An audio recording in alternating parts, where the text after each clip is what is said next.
Hi, welcome to my kitchen on the Oregon coast. It's Kitschy Little Mermaid here. Today we're doing a little experiment, and I think I've seen people do this before, so I'm hoping that it will actually work. Will it nog? So, I don't know about you, but I'm pretty squeamish about raw eggs. And I've seen the Martha Stewart blah, eggnog recipe, and I saw somebody react to it recently, and he made it himself. He spent like $80 just on the booze. Like all told, I think he probably spent about $120 making this eggnog.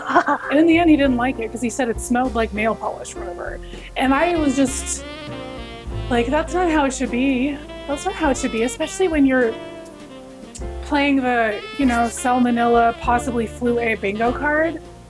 Make it good, or don't make it at all, and do what I'm doing, where it's actually going to be vegan and dairy-free and egg-free, because I have in this little container Aquafaba. Aquafaba is not a sussy baka. We know that if you put it in a stand mixer, it will foam up like a meringue, and so that's what I'm going to do. So right now what I have 4 cups of oat milk, this brand. You don't have to use this brand, this is just what we have. I love Oatly. I think it's great. I love Oatly. Oatly is my favorite. Yeah. And so to that, we are going to eventually whip up some coconut, just like the solid part of the coconut. I'm going to start off with the Aquafaba, and I actually have 2 garbanzo bean cans worth of Aquafaba, which is, if you don't know what that is, it's when you open a can of garbanzo beans, there will be liquid that it's floating in, and that liquid is high in proteins, and it has a lot of the same properties that eggs already have. So it actually works out to be a lot like egg whites when you are whipping it up. So we're going to start that, and I'm going to whip this to stiff peaks, and then I'm going to add some sugar to it. And you know what? I think I'm only going to whip this to soft peaks, and then add the sugar and get it to full peaks, because I want the sugar to dissolve. So here we go.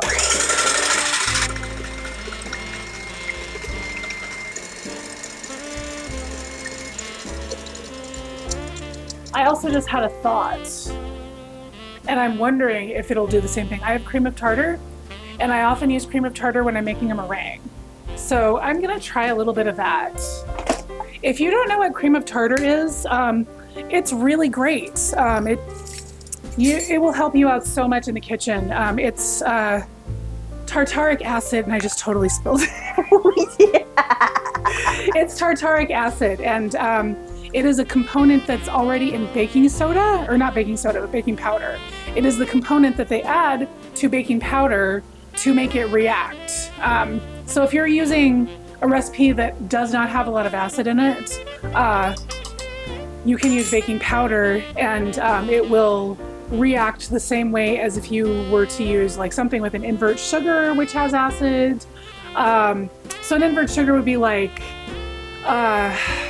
golden syrup, corn syrup. Maple syrup. No, maple syrup is not. Really? No. Interesting. It crystallizes. Huh. Any kind of like wet sugar solution that does not crystallize, because the acid actually stops the crystallization. So another tip, when you're making caramel, I always see people, always, I see them making caramel. And they get fussy with it. They get fussy with it because if you do anything that upsets it at all, it's like, I'm just going to crystallize on you and turn into a mess. And if you add a little cream of tartar to your caramel, that's not going to happen, because there's acid interrupting the crystallization chain. So a little tip for you there. So here we go.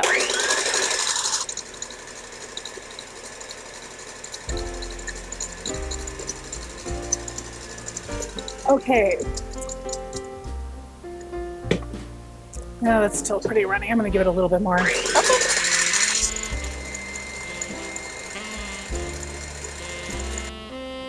Yeah, this is a good soft peak. Can you see that? Yes. Yeah. Okay. And what I actually interrupted myself with my ADHD brain talking about here When you add a cream of tartar to a meringue, it stabilizes it so that it actually holds the foam longer.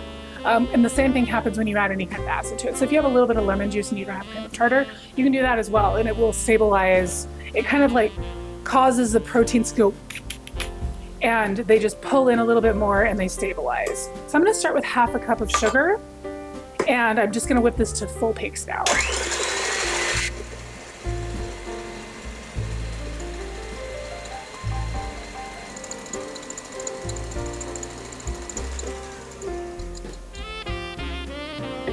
Okay, here we go. It looks like meringue already. It's meringue. I mean, look at that. This is from a can of beans. Can of beans. Wasn't that a character in a Tom Robbins book? I think so. Skinny legs and all, can of beans, yeah. Anyway, can of beans did their job. I'm going to have a little taste and just make sure that's sweet enough, because this is going to be our main sweetening component to the recipe, so. It's pretty good. Yay! So, before I add the meringue to what I'm doing, I'm going to release the Kraken! It's Kraken, right? Is it? I don't know if it's Kraken or Kraken. And It's a Kraken. Everybody calls it the Kraken. Yeah. I've never heard it pronounced. I've heard it pronounced both ways. All right, I'm gonna start with, I'm just gonna do a quarter cup of each. So, quarter cup of this dark rum going in. It's like coffee looking. Yeah. Oh, it smells really good. I love this stuff. And then this is E&J brandy. It's kind of mid-shelf brandy. It's not the best. It's not the worst. It's not Cavassier. It's not. Oh my goodness. You want me to do this? I got it. It was actually recommended to me at a liquor store in Portland, Hollywood Liquor, when I was curious about brandy. I'd never had it before. And they said, well, start with this one because I think you'll like it.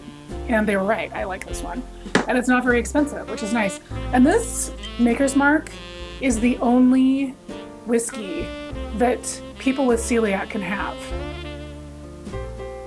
Just so you know.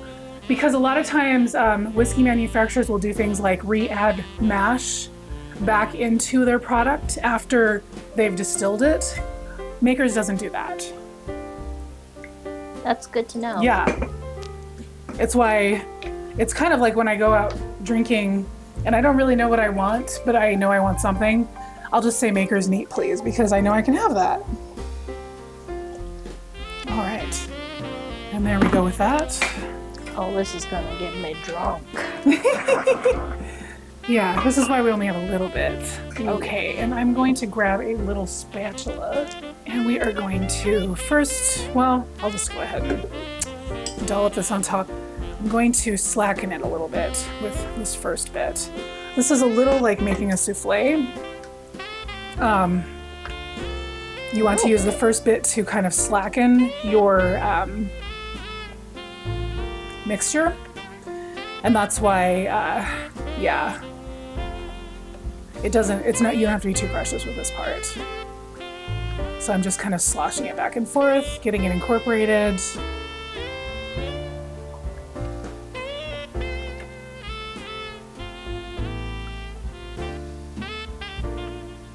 And I'll go in with the rest. And if it's a little bit floaty, that's also fine. This is a lot, actually. Ooh. So, yeah. Yeah, this is lovely. This is beautiful. That's gonna be so good. Oh my goodness. I mean, this is totally a food-safe way to enjoy meringue. I might have to do this with frosting.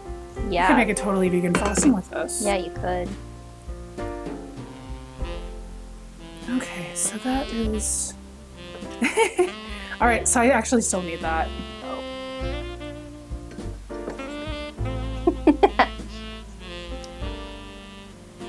All right, so that's looking swag.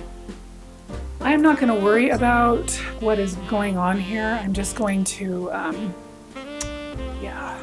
That is beautiful. Yeah, that's a thing of beauty. Thing of beauty. Thing of beauty is a joy forever, as they say. I like how light it is. Yeah. I mean, this is what people want.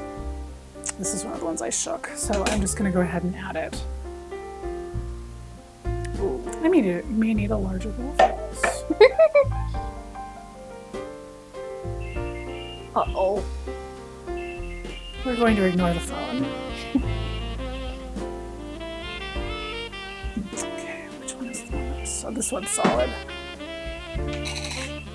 Okay. Just text her or something, I don't know. Text her and tell her I'm filming.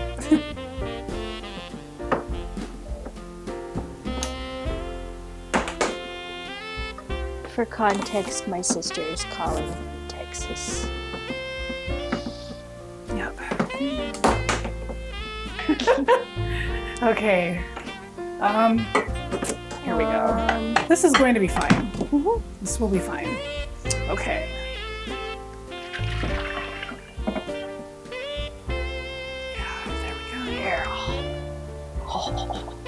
Alright, I'm gonna give it a little taste. Oh, that's already really good.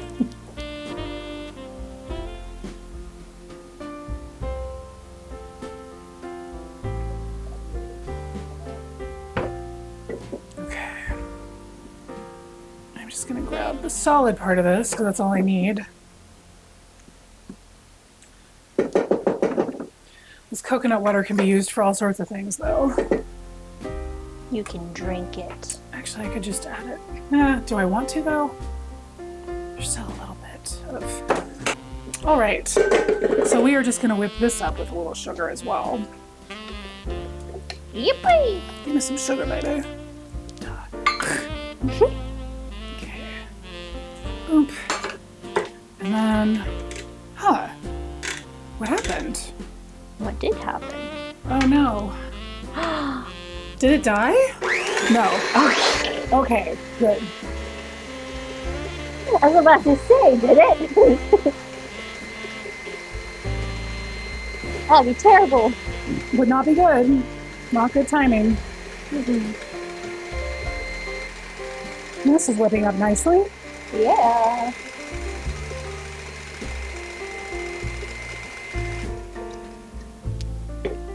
Alright, that's pretty good. So we will take this and we will just add it to the top. And then, well, you know, I think before I do that, I would like to clean this up because it's a mess. Nutmeg. Okay. And I think I'm going to use a good amount of nutmeg because this is a... Yes, thank you. I use a good amount of nutmeg because this is kind of the star of the show. So... Oh my gosh, that nutmeg smells so good. Yeah. Be careful now, Mom. Yeah, that's probably enough. All right, and now I'm just gonna stir that in delicately. But this is the texture you want when you're looking at eggnog. That is some nog. Yeah. It's such a good, like, vegan copycat. Oh my gosh. This is amazing. That's like the kind of party nog, you know? Yeah, I mean, and I was just like, I was thinking about it the other day, and I was just like, I wonder if you could take Aquafaba and do this with it. And sure enough, yeah. There are plenty of people who have already done it, but... Well, there was one person who had already done it that I found on the internet, and it was similar to my idea, so I, you know. But this is like luxurious. This is beautiful. Okay, I think it's ready to give it a try. Oh yeah. Wow. Here you are. All right. Would And you I like will some? join you on camera, yes. All right. Yes, I would. Oops. It's a little messy. Oopsies. I need to be a little better about pouring it. There we go. Use the towel. On my mouth. Yeah. Oh my god, Mom. That's delicious. Okay, here we go.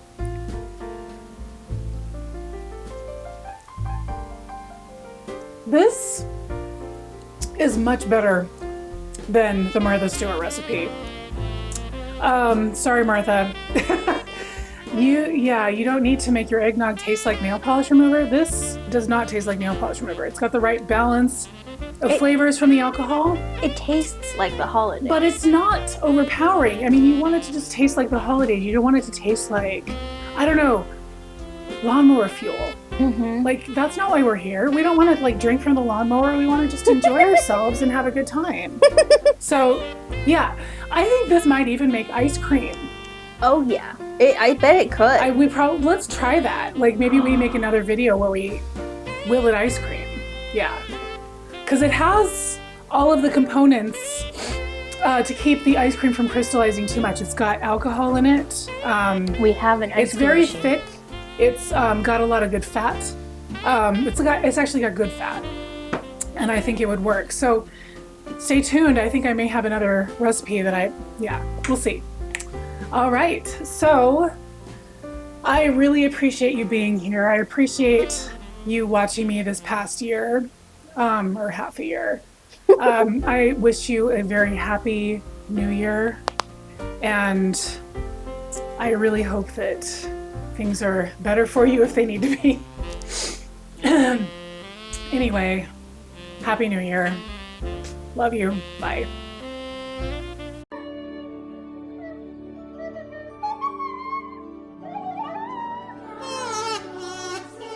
A bigger bowl.